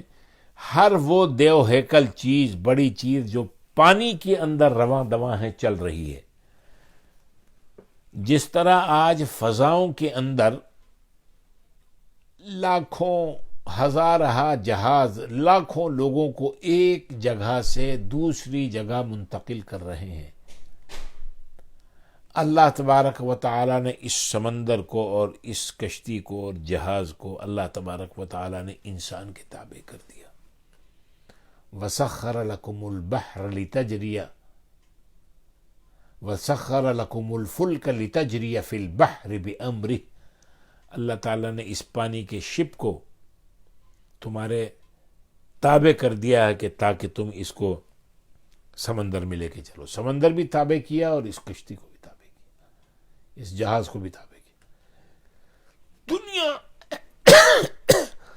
کا سامان ان سمندری راستوں سے ایک جگہ سے دوسری جگہ پہنچتا ہے اور منتقل ہوتا ہے. فَالْمُقَسِّمَاتِ أَمْرًا، اور وہ فرشتے ان کی قسم جو اللہ تعالیٰ کے احکام کے مطابق چیزوں کو مخلوق کے درمیان یعنی مخلوق کے درمیان تقسیم کرتے ہیں. اللہ تعالیٰ کے احکام کے مطابق چیزوں کو مخلوق کے درمیان تقسیم کرتے ہیں. اللہ نے ان چیزوں کی قسم کیوں کھائی؟ اللہ نے ان چیزوں کی قسم اس لیے کھائی کہ یہ چیزیں اللہ تعالیٰ کی صفت اور قدرت پر دلالت کرتی ہیں.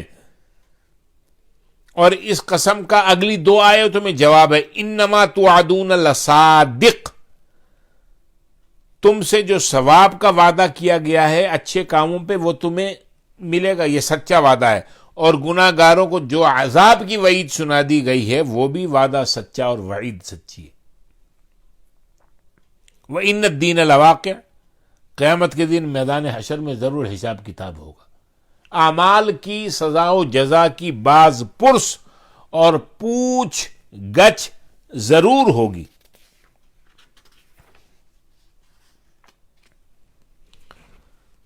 پھر آگے فرمایا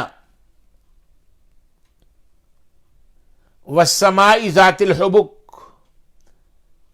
اور کہکشاؤں اور گزرگاہوں والے آسمان کی قسم، یعنی ستاروں اور سیاروں کی، کہکشاؤں اور گزرگاہوں والے آسمان کی قسم. وَالسَّمَاءِ ذَاتِ الْحُبُكِ، اللہ تبارک و تعالی فرماتے ہیں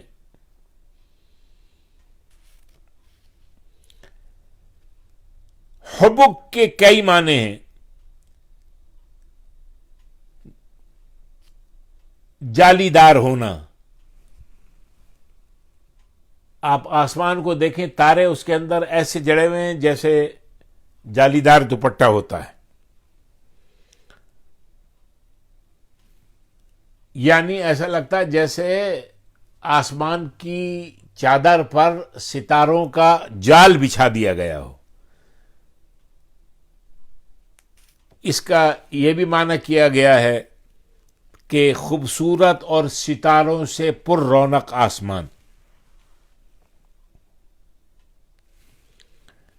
اللہ تعالیٰ فرماتا ہے انکم لفی قول مختلف، تم ایک مختلف بات میں پڑے ہوئے ہو. کس بات میں پڑے ہوئے؟ انکم لفی قول مختلف، تم قرآن مجید اور نبی پاک صلی اللہ علیہ وآلہ وسلم سے متعلق مختلف باتیں کرتے ہو. اللہ تعالیٰ یہاں اہل مکہ کو مخاطب کر رہے ہیں کہ تم محمد کریم صلی اللہ علیہ وآلہ وسلم اور ان پر نازل ہونے والی کتاب کے متعلق مختلف باتیں کرتے ہو.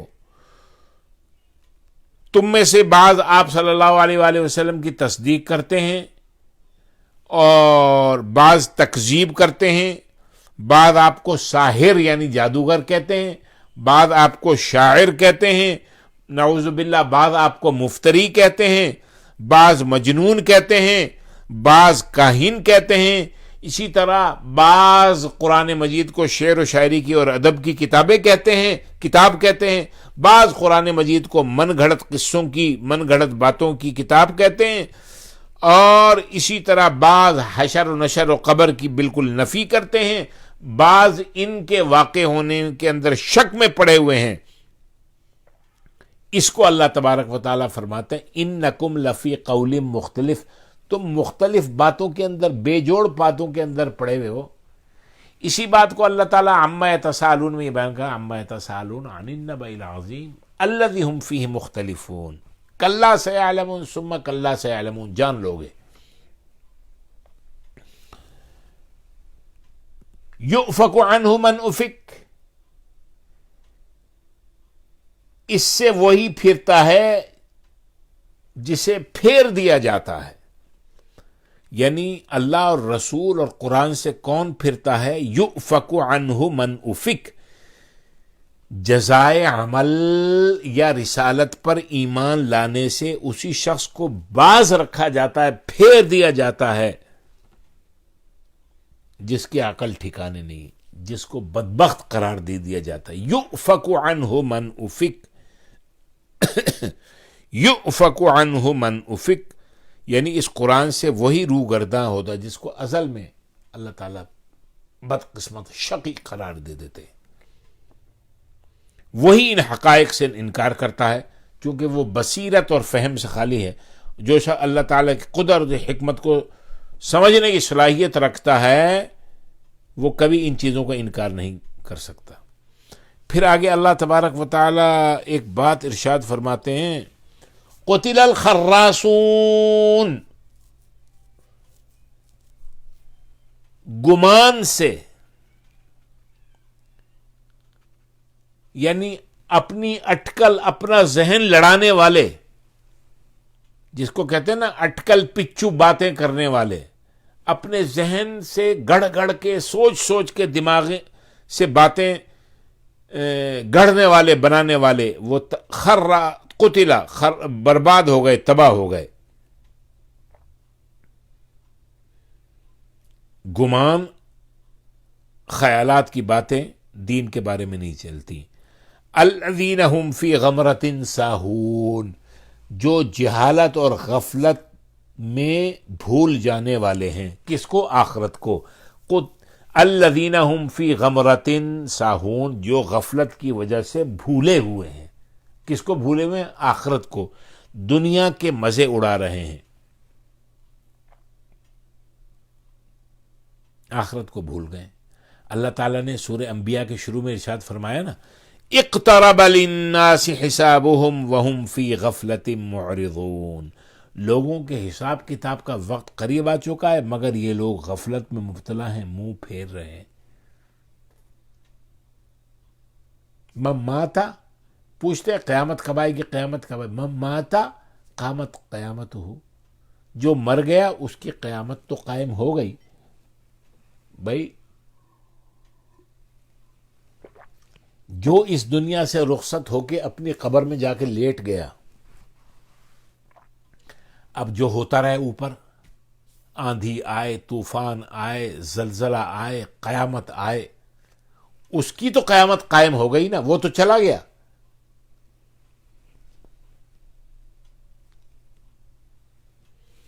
یسألون ایان یوم الدین، آیت نمبر 12، یسألون پوچھتے ہیں، ایان یوم الدین کب یوم جزا ہوگا، یعنی تمسخر کی بنیاد پہ مذاق اڑاتے ہوئے، جوک کرتے ہوئے پوچھتے ہیں ایان یوم الدین، انصاف کا دن کب آئے گا، قیامت کب ہوگی، کب ہم سب زندہ ہو کے اللہ کی بارگاہ میں پیش ہوں گے، کب حساب کتاب کی منزل آئے گی، پھر فیصلے ہوں گے، پوچھتے ہیں لیکن مذاق اڑانے کے انداز میں۔ سورہ یاسین میں ہے نا، وَيَقُولُونَ مَتَى هَذَا الْوَعْدُ إِن كُنتُمْ صَادِقِينَ، اگر تم اپنے وعدے میں سچے ہو تو بتلا دو وہ وعدہ کب پورا ہوگا۔ اللہ تعالیٰ آگے فرماتے ہیں یوم ہم علی النار یفتنون، کب ہوگا؟ آیت نمبر 12 میں پوچھتے ہیں کہ کب یوم جزا ہوگا، حساب کتاب کا دن کب ہوگا۔ اللہ تعالیٰ فرماتے ہیں یوم ہم علی النار یفتنون، اس دن ہوگا جب وہ دوزخ کی آگ میں تپائے جائیں گے، پگھلائے جائیں گے۔ کب ہوگا پوچھتے ہیں، روز جزا کب آئے گا، روز سزا کب آئے گا، روز حشر و نشر کب آئے گا؟ فرمایا اس دن آئے گا جس دن تم تپائے جاؤ گے دوزخ کی آگ میں، جیسے پاپڑ تپائے جاتے ہیں نا، برتن تپائے جاتے ہیں، گرم کیے جاتے ہیں، جس دن جہنم میں پھینکا جائے سمجھ لو آ گیا وہ دن۔ کس طریقے سے اللہ تبارک و تعالی یہاں بتا رہے ہیں، پھر وہاں کیا کھایا، ذوقوا فتنتکم، اپنی سزا کا مزہ چکھ لو، اپنی شرارت کا مزہ چکھ لو۔ دنیا میں آ کر کہتے تھے کب آئے گا کب آئے گا کب آئے گا، آ گیا۔ ھذا الذی کنتم بہ تستعجلون، یہی وہ عذاب ہے جسے تم جلدی مانگتے تھے۔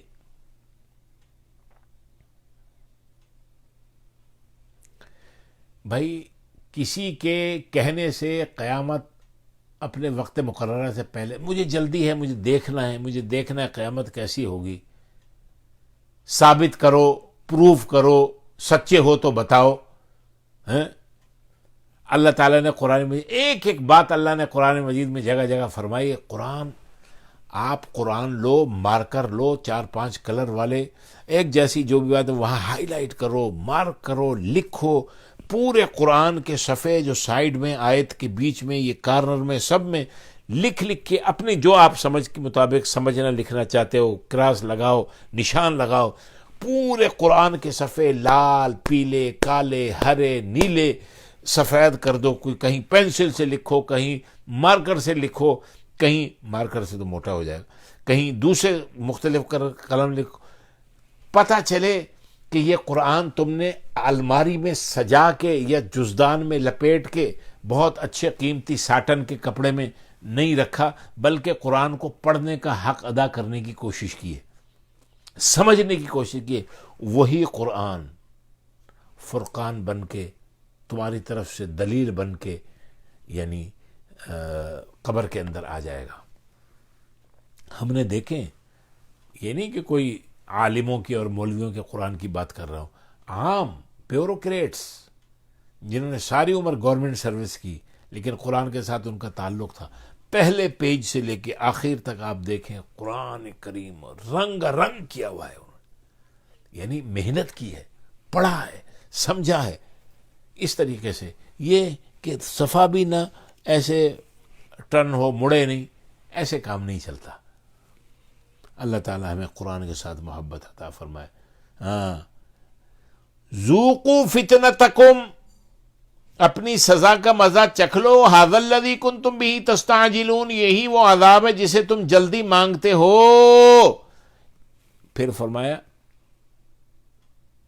اللہ نے فرمایا نا، مانگ رہے تھے، فاصبروا او لا تصبروا سواء علیکم، صبر کرو، بے صبری کا اظہار کرو، تمہارے لیے برابر ہے۔ یعنی جب آئے گی پھر تمہیں بدلہ مل جائے گا۔ وقوع قیامت برحق ہے، سزائے عمل، جزائے عمل برحق ہے۔ ان المتقین فی جنات وعیون، بے شک پرہیزگار باغوں اور چشموں میں لطف اندوز ہوں گے، آخذین ما آتاہم ربہم، ان نعمتوں کو لیتے ہوئے ہوں گے جو ان کا رب انہیں دیتا ہوگا، انہم کانوا قبل ذالک محسنین، بے شک یہ وہ لوگ ہیں جو اس سے قبل کی زندگی میں محسنین میں سے تھے، صاحب ایمان میں سے تھے، نیک عمل کرنے والوں میں سے تھے، محسنین، حسن عمل، اچھا عمل کرنے والوں میں سے تھے، کانوا قلیلا من اللیل ما یہجعون، وہ رات کو تھوڑی سی دیر سویا کرتے تھے، وبالاسحار هم یستغفرون، اور رات کے پچھلے پہروں میں اٹھ اٹھ کر مغفرت طلب کرتے تھے، یعنی رات کا بڑا حصہ نماز پڑھنے میں، تسبیح و تحمید کرنے میں گزار دیتے تھے۔ اس کا مطلب یہ نہیں کہ وہ سوتے نہیں تھے، بیوی بچے نہیں تھے، نہیں نہیں نہیں نہیں، نبی پاک صلی اللہ علیہ وسلم نے فرمایا انسان کے لیے سونا بھی ضروری ہے۔ حضرت عبداللہ ابن عمر ابن العاص ساری رات عبادت کیا کرتے تھے، اللہ تبارک و تعالیٰ نے یہ کہہ کر منع فرما دیا ان سے کہ تم اس عمل کو نبھا نہیں سکو گے، کیونکہ تمہارے جسم کا بھی تم پر حق ہے، تمہاری بیوی اور مہمان کا بھی حق ہے، تمہارے بچوں کا بھی حق ہے، تمہاری جان کا بھی حق ہے، تمہیں آرام کی بھی ضرورت ہے۔ مسلسل عبادت سے جسم کمزور ہو جائے گا اور آنکھیں اندر کو دھس جائیں گی، پھر تم حقوق العباد بھی ادا نہیں کر سکو گے، لہذا عبادت بھی کرو، ساتھ ساتھ آرام بھی کرو۔ اس لیے اللہ تعالیٰ نے سورہ مزمل میں اپنے پیغمبر کریم صلی اللہ علیہ وسلم کو فرما دیا قم اللیل الا قلیلا نصفہ او انقص۔ یہ تو اللہ والوں کی بات بتا رہے، وبالاسحار هم یستغفرون، رات کے پچھلے پہروں میں اٹھ اٹھ کر مغفرت طلب کرتے تھے۔ وفی اموالہم حق للسائل والمحروم، اور ان کے اموال میں سائل اور محروم کا حق مقرر تھا، ان کے مال میں سائل مانگنے والے اور محروم جو ڈپرائیوڈ ہوتے ہیں، یہ نہیں کہ خالی ایک ہی عبادت یاد رکھیے، نمازوں پہ نماز پڑھے جا رہے ہیں، سجدوں پہ سجدے مارے جا رہے ہیں، اس عبادت کے وقت وہ عبادت کرو، اور صاحب استطاعت ہو، مال اسباب ہیں تو پھر حقوق العباد بھی پورے کرو، بھوکے کو کھانا کھلاؤ، ننگے کو کپڑے پہناؤ، پیاسے کو پانی پلاؤ، اور دوسرے اس طرح چیریٹیبل ورک جو ہے اس میں حصہ لو۔ وفی الارض آیات للموقنین، اور صاحبان ایقان کے لیے زمین میں بہت سی نشانیاں ہیں۔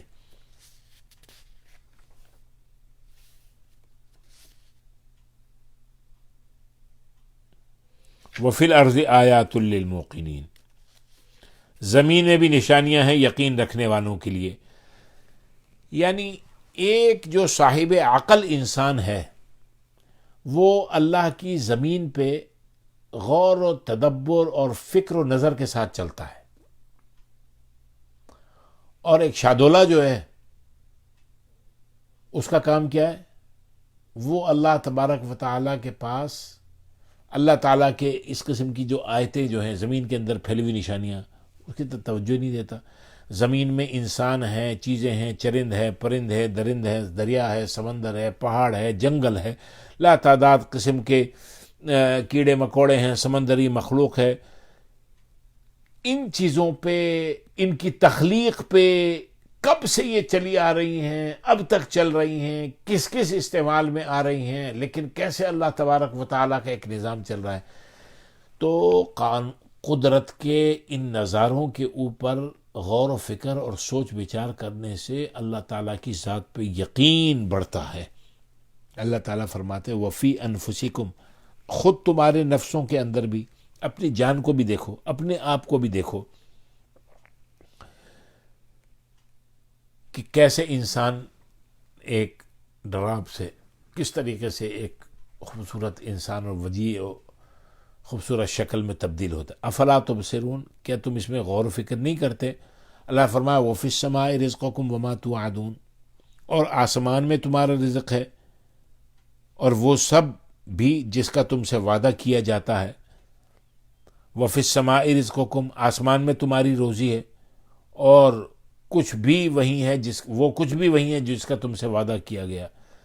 یعنی ظاہری اسباب میں آسمان کی طرف سے بارش ہوتی ہے تو زمین کو نئی زندگی ملتی ہے، آسمان سے پانی برستا ہے، رزق محفوظ ہوتا ہے، کھیت کھلیان سرسبز و شاداب ہوتے ہیں، زمین سے غلہ، سبزیاں، اناج وغیرہ پیدا ہوتا ہے.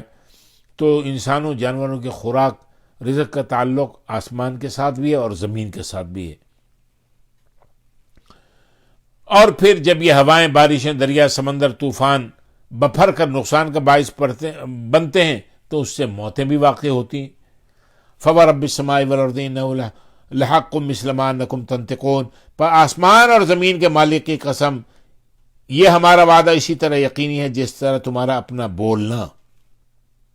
اللہ فرماتے ہیں ہم نے زمین و آسمان کے متعلق جو وعدے تم سے کر رکھے ہیں، سمجھے، یہ سب جو ہیں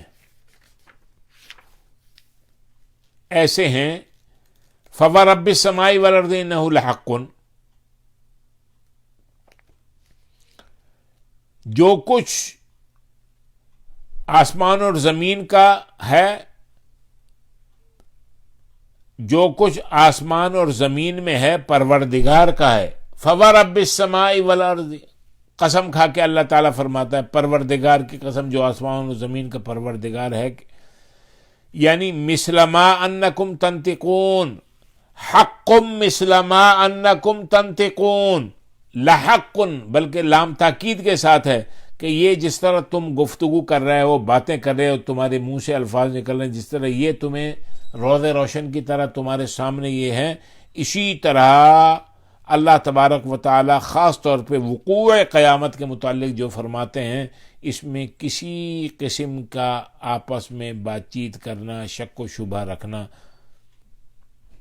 یہ بالکل غلط ہے، یہ بالکل غلط ہے. فورب السماء والارض، زمین آسمان کے مالک کی قسم، انہ لحق، بے شک یہ یقینی حق ہے، مثل ما انکم تنطقون، جس طرح تم اپنے منہ سے بات کر رہے ہو، گفتگو کر رہے ہو، یہ حق ہے.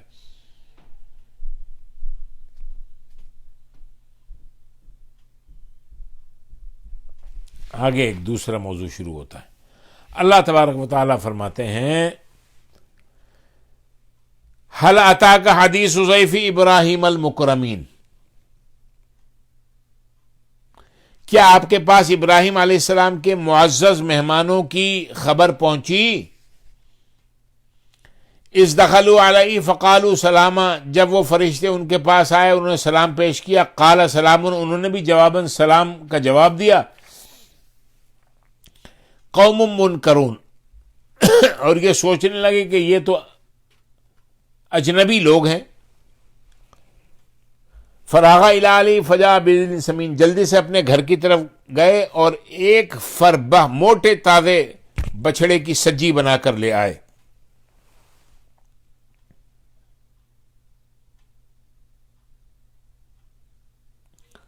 فقربہ الیہم، پھر اسے ان کے سامنے پیش کیا اور قالا، اور کہا الا تاکلون، تم کھاتے کیوں نہیں، کھاؤ گے نہیں؟ فاوجس منہم خیفہ، پھر ان کے نہ کھانے سے ان کے دل میں ہلکی سی گھبراہٹ محسوس ہوئی. قالو، کہنے لگے لا تخف، ڈرو نہیں. وبشروہ بغلام علیم، اور انہیں علم و دانش والے بیٹے یعنی حضرت اسحاق علیہ السلام کی خوشخبری سنائی. فاقبلت امرأته فی سرۃ فسکت وجہہا وقالت عجوز عقیم، اور ان کی بیوی سارہ حیرت اور حسرت کی آواز نکالتے ہوئے متوجہ ہوئیں اور تعجب سے اپنے سر پہ ہاتھ مار کر کہنے لگی کیا بڑھیا بانج عورت بچہ جنے گی؟ قالوا کذالک، فرشتوں نے کہا ایسا ہی ہوگا. قال ربک، یہ تو تمہارے رب نے فرمایا ہے. انہ هو الحکیم العلیم، بے شک وہ بڑی حکمت والا اور بہت علم والا ہے. ابراہیم علیہ السلام کے پاس فرشتے آئے اور ان سے السلام علیکم، وعلیکم السلام کہا. حضرت ابراہیم علیہ السلام نے کہا یہ تو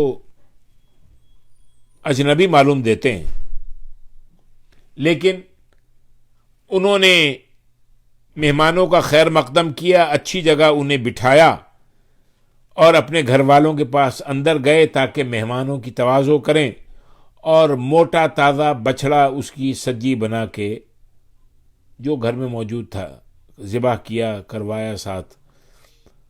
اب مہمانوں کے سامنے دسترخوان لگا دیا، فقربہ الیہم ان کے سامنے پیش کر دیا اور کہا کھاتے کیوں نہیں. اب جب انہوں نے نہیں کھایا، حضرت ابراہیم علیہ السلام بڑے مہمان نواز تھے. نبی پاک صلی اللہ علیہ وسلم نے فرمایا تھا نا، من کانا یؤمن باللہ والیوم الاخر فلیکرم ضیفہ، جو شخص اللہ تعالیٰ اور آخرت کے دن پر ایمان رکھتا ہے اسے اپنے مہمان کی عزت کرنی چاہیے. اور تو جب انہوں نے کھایا نہیں تو حضرت ابراہیم علیہ السلام تھوڑے سے گھبرائے. انہوں نے کہا کہ گھبرانے کی ضرورت نہیں ہے، میں جبریل ہوں، یہ میکائیل ہیں، یہ اسرافیل ہیں، ہم کھاتے نہیں ہیں. ہم تو آپ کو اللہ تبارک و تعالیٰ کی طرف سے ایک بچے کی، ایک لڑکے کی جو صاحب علم ہوگا یعنی حضرت اسحاق علیہ السلام سارہ کے بطن سے، آپ کو اس بیٹے کی خوشخبری دینے آئے. 14 سال قبل حضرت اسماعیل علیہ السلام کی ولادت ہو چکی تھی حضرت ہاجر کے بطن سے، جن کے لیے آپ نے سورہ صافات میں پڑھا ہے غلام حلیم. یہاں فرمایا فبشروہ بغلام علیم.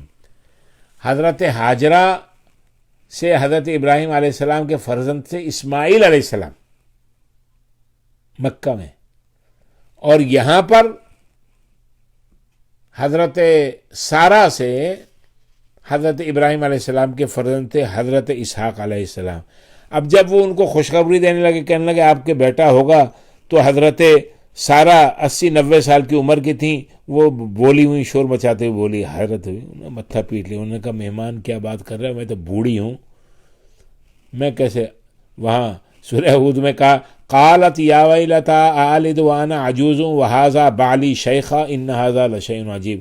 کہنے لگی ہائے افسوس، کیا اب میں بچہ جنوں گی، حالانکہ میں تو بوڑھی ہو چکی ہوں، میرا خاوند بھی بوڑھا ہو گیا، ہم تو بس اب اللہ اللہ کرتے ہیں. بہرحال اس حیرانگی پر فرشتوں نے کہا کذالک، ایسا ہی ہوگا، کیونکہ یہ رب کا ہم تو فرشتے اللہ کا پیغام آپ کے پاس لائے ہیں، ہماری کوئی بچہ بچی دینے کی حیثیت تھوڑی ہے. قال ربو کی، آپ کے رب نے یہ فرمایا. اور انہ هو الحکیم العلیم، وہ بہت جاننے والا، حکمت والا بھی ہے اور جاننے والا بھی. آپ کو اس بڑھاپے میں اولاد دے رہا ہے، اس میں اس کی کمال حکمت کار فرما ہے. وہ اس بچے سے کیا کام لینا چاہتا ہے اور اس کے علم سے کوئی چیز باہر نہیں. لہذا اللہ تبارک و تعالیٰ تو وہ ذات ہے جس کے ہر چیز اس کے تصرف اور اس کی تدبیر میں ہے، اور علم کے علم اور ارادے سے اللہ تبارک و تعالیٰ جو چاہتا ہے کرتا ہے. تفسیری روایات میں آتا ہے کہ حضرت ابراہیم علیہ السلام جب تھوڑا سا انہوں نے ایک گھبراہٹ محسوس کی ان سے، جب یہ کھا نہیں رہتے فرشتے، تو جبریل علیہ السلام نے اس بھنے ہوئے گوشت کی طرف ہاتھ بڑھایا تو اللہ تعالیٰ نے اس بچڑے کو دوبارہ زندگی بخش دی، اور وہ دوڑ کر باہر نکل کر اپنی ماں کے پاس، گائے کے پاس چلا گیا. اسی دوران حضرت سارہ نے اوپر چھت کی طرف نظر دوڑائی تو جہاں بوسیدہ اور گلی سڑی لکڑیاں پڑی ہوئی تھیں اوپر، انہوں نے دیکھا تو وہ بوسی لکڑیاں آنن فانن سرسبز و شاداب ہو گئی، ان میں پتے آ گئے اور وہ دوبارہ ایک درخت کی صورت میں سامنے آ گئیں. ان دونوں واقعات سے حضرت سارہ کو پھر یقین ہوا کہ جو پروردگار بھنے ہوئے بچڑے کو دوبارہ زندگی دے سکتا ہے، جو خشک لکڑیوں کو ہرے بھرے درخت میں تبدیل کر سکتا ہے، وہ مجھ جیسی بانجھ عورت، بوڑھی عورت کو بھی اولاد دے سکتا ہے. بس یہاں تک کرتے ہیں. یہ 26واں سپارہ اللہ تبارک و تعالیٰ کے حکم سے ختم ہو گیا. انشاءاللہ اللہ تبارک و تعالیٰ کے حکم سے اگلے جمعے کو انشاءاللہ 27واں سپارہ قال فما خطبکم شروع کریں گے، اور آئندہ جمعے کی بھی تفسیری درس سبق جو ہے وہ انشاءاللہ مغرب کی نماز کے بعد ہوگا، اور اس کے بعد انشاءاللہ پھر عشاء، ٹائم بھی تبدیل ہو جائے گا تو عشاء کے بعد ہوا کرے گا. اللہ تعالیٰ قبول فرمائے. والسلام علیکم ورحمۃ اللہ. کٹا پٹا تو نہیں تھا.